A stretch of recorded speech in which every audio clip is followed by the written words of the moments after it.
ওফ, আজকে সব সুন্দর সুন্দর ট্যাংরা মাছ দিয়ে গরম গরম ভাত খাওয়া হবে। একদম সোনালি রুপোলি কালারের সেই ট্যাংরা মাছ, অসাধারণ দেখতে লাগছে। পেটে প্রায় ডিম ভর্তি, একটু তেল ছড়িয়ে নেওয়া হচ্ছে। দেখছো মাছগুলোর ডিম কেমন? ভালো ডিম আছে না পেটে।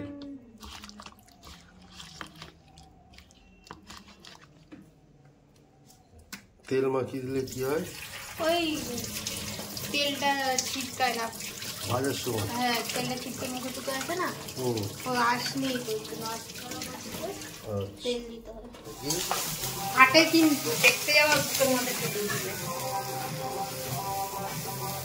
এবার রাখবা কি করে? মাছ ভাজা মোটামুটি মানে শেষের পথেই। আর এই ট্যাংরা মাছ খেতে অসাধারণ লাগে। ভাজা মাছ তো মানে কি বলবো, কোনো কথা হবে না। ভাজা কমপ্লিট।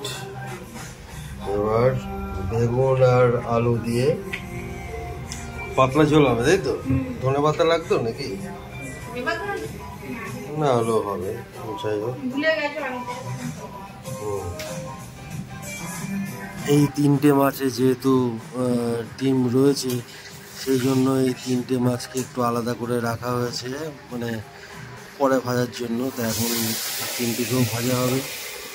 তো আমার তো খুব ভালোই লাগে এই ট্যাংরা মাছ। আমাদের কীরকম লাগে কমেন্ট করে জানাই।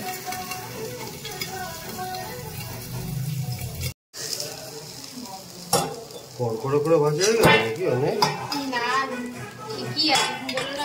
মাছ ভেজে নেওয়া ওই তেলের মধ্যেই আলু আর বেগুনগুলোকে ছেড়ে দেওয়া হলো। মানে ভাজার পরে এর মধ্যেই জল দিয়ে মশলা দিয়ে নেড়ে চেড়ে মাছগুলো এক এক করে দিয়ে দেওয়া হবে। তো যাই হোক, খুব ভালো পাতলা ঝোল হবে ট্যাংরা মাছের। আর এইরকম ট্যাংরা মাছ খেতে আমার দারুণ লাগে। আমাদের রেডি, দেখা যাক। এই তো ধোয়া উঠছে, গরমা গরম ট্যাংরা মাছের ঝোল বেগুন আলু দিয়ে, অসাধারণ। আহা, আজকে একদম দারুণ খাওয়া দাওয়া হবে।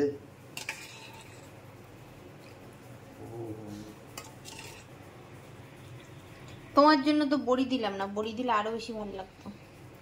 আজকে একটু বড়ি ছাড়াই খাই, পাতলা ঝোল আলু আর বেগুন দিয়ে, সঙ্গে ইলিশ মাছের তেল। চল এবার না,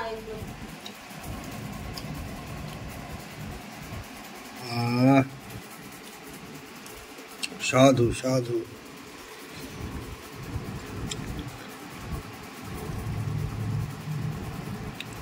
ডিমটা বেশ ভালোই বড়। হ্যাঁ,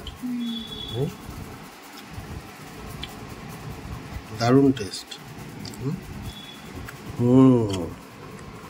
অসাধারণ অসাধারণ।